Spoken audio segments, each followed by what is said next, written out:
Say again? Start.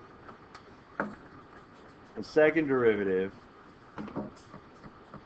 is vastly more complicated. Right? So you have a product of two functions. First times the derivative of the second, so 2x times 2x sine x squared.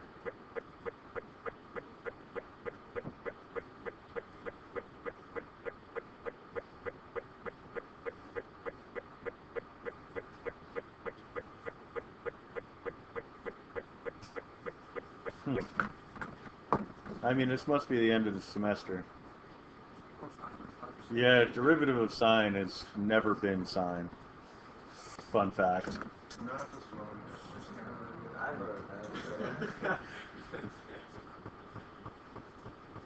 So, this I think was just a quick fix, but I'm just gonna make doubly sure. So first and second. So first times the derivative of the second, which would be, so negative sine of x squared times 2x, so negative 2x sine x squared. And then we can continue on, but let's stop for a second and take a look at the derivative at 0. Yeah, that's not the derivative of the second. Oh, I forgot the plus the second times the derivative of the first. Oh, this is a good day.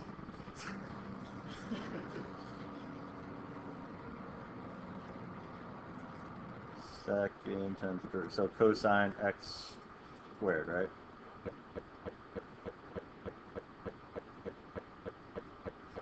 Okay. So 0 for the first one.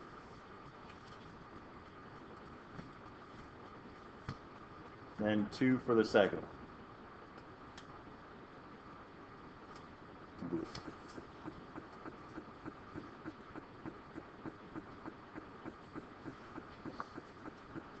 Alright, so it's like, okay, 0 for the first one, 2 for the second one. Do I really have to go out like 10 derivatives before I can find the pattern? Well, let's take a look back to the sine of just x and see what the story is here. So 0, 1, instead of, well,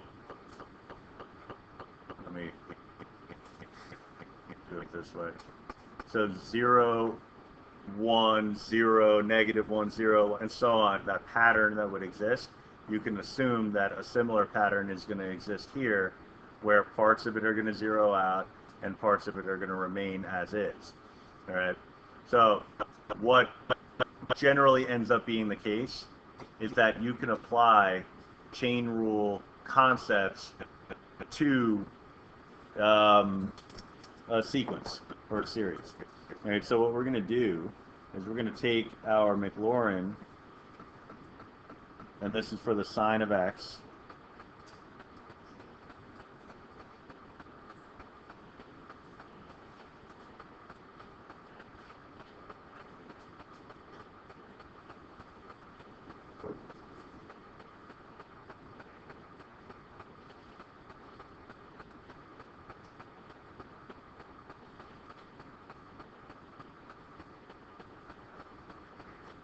The exception now is that we're evaluating this function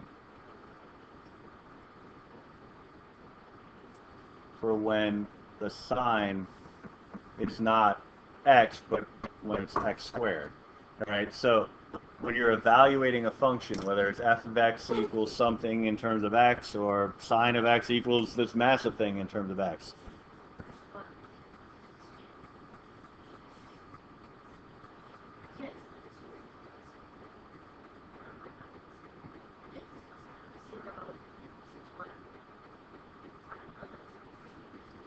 times t times, yeah.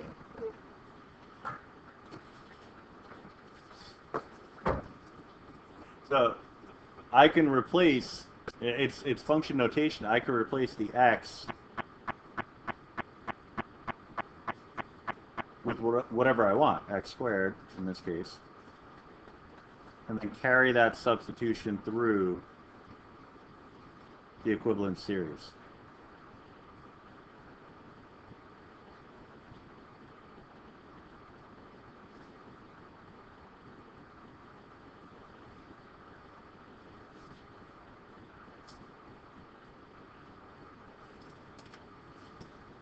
All right.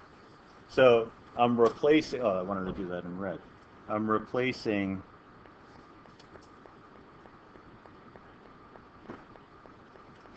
the x with an x squared. So you say, well, how could that work? Uh, you're going to be doubling your exponent. Okay, so for each step in the sequence, you're going to have a power that's double what the power was before. So it's going to bear out to give you different coefficients, but in a way that's consistent with what would happen if you were to start with this approach and try to build towards that, towards this expression, rather than doing that. What you can do instead is directly substitute into your original function and therefore into the equivalent series, right? So that's one idea. Another idea is even nicer. We can find a Maclaurin series for f of x equals x times cosine of x, and we say, well, all right, well, how do I do that? Well, look at the second step. Multiply or divide the series by a constant and or a variable. All right, so all this is telling me to do, and I'm just going to snag it so I don't have to write it again.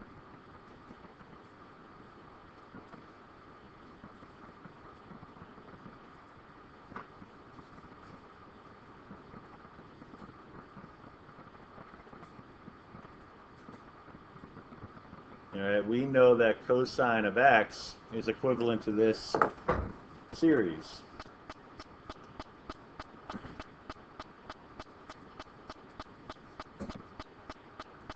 So all I would have to do to get my f of x would be to multiply that series by x.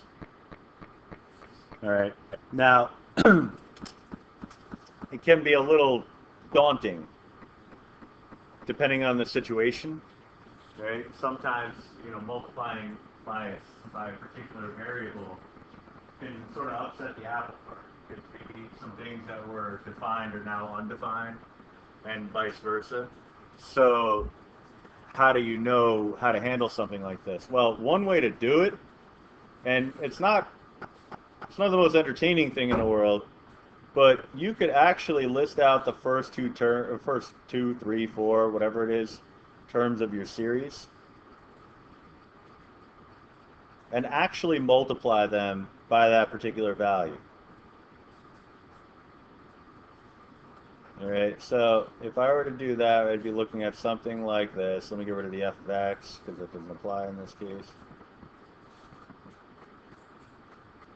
Undo.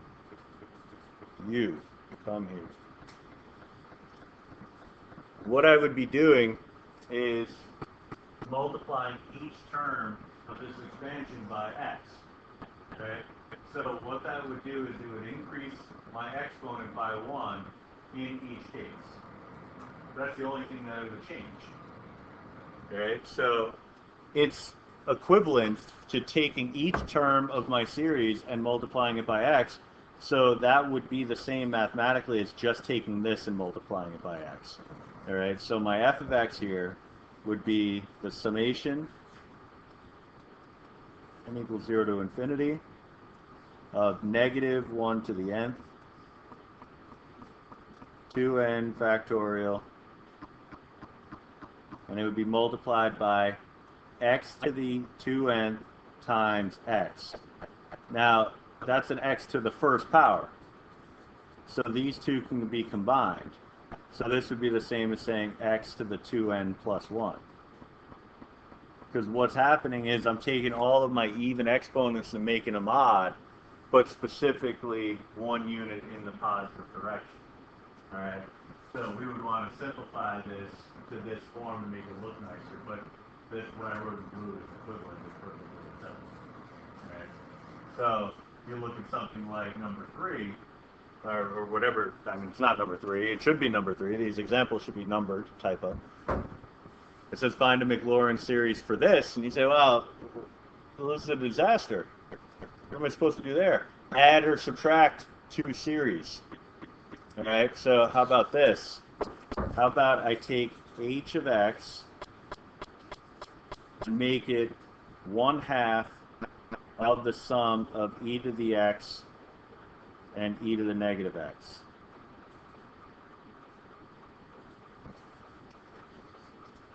So then what I would do is I would account for the the Maclaurin series associated with e to the x. So let me go back and grab that. So I don't have to write it again.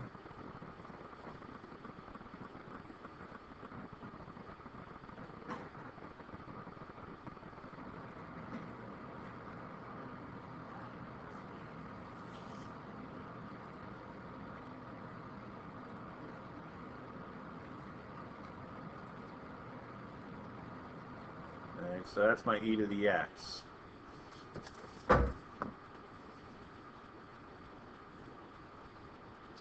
Alright, so I'd say, well, what's e to the negative x? Well, e to the negative x would be the same thing, but with an x replaced with a negative x, just like we replaced the x with an x squared earlier. Direct substitution. So this would be negative x to the n.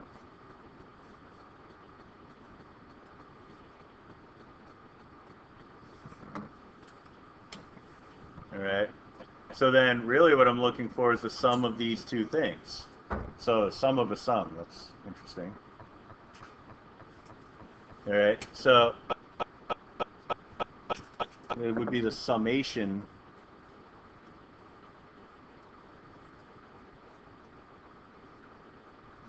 of this added to this. So 1 over n factorial x to the n plus 1 over n factorial negative x to the n. Right? So that one's kind of an issue because a negative x or negative base within an exponential can be broken up into two separate parts. Negative 1 to the n times x to the n.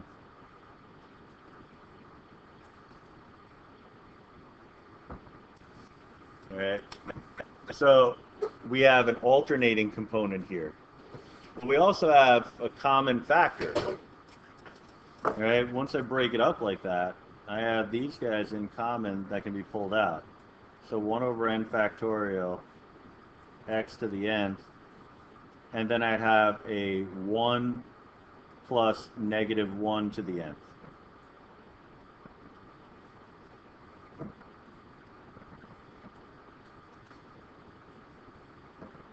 And at this point, I mean, actually, it was way earlier than this. We were in, like, making it look nicer mode. It wasn't necessary, well, actually, it wasn't really necessary to get this to look like that. It's just, why not? If you can simplify it, you might as well. But then you could start also thinking about what this would be. Right? And so you can go from there and say, well, if at a particular term within the sequence or the series, what would be the impact of adding a 1 to that result? So if I have to the 0th power, I'd have a 2. If I have to the 1st power, I'd have a 0. If I have to the 2nd power, I'd have a 2 again, and so on. So this is alternating back and forth between even numbers, all right? So specifically 2 and 0, but you can account for that, but it's really not necessary at this point. We just leave it there. Now we have a coefficient of 1/2, so I just pop a 1/2 on there, or I can distribute through the 1/2. It really is up to you how you want to handle that. All right. As long as you don't put a factorial on it or something, you'll be all right.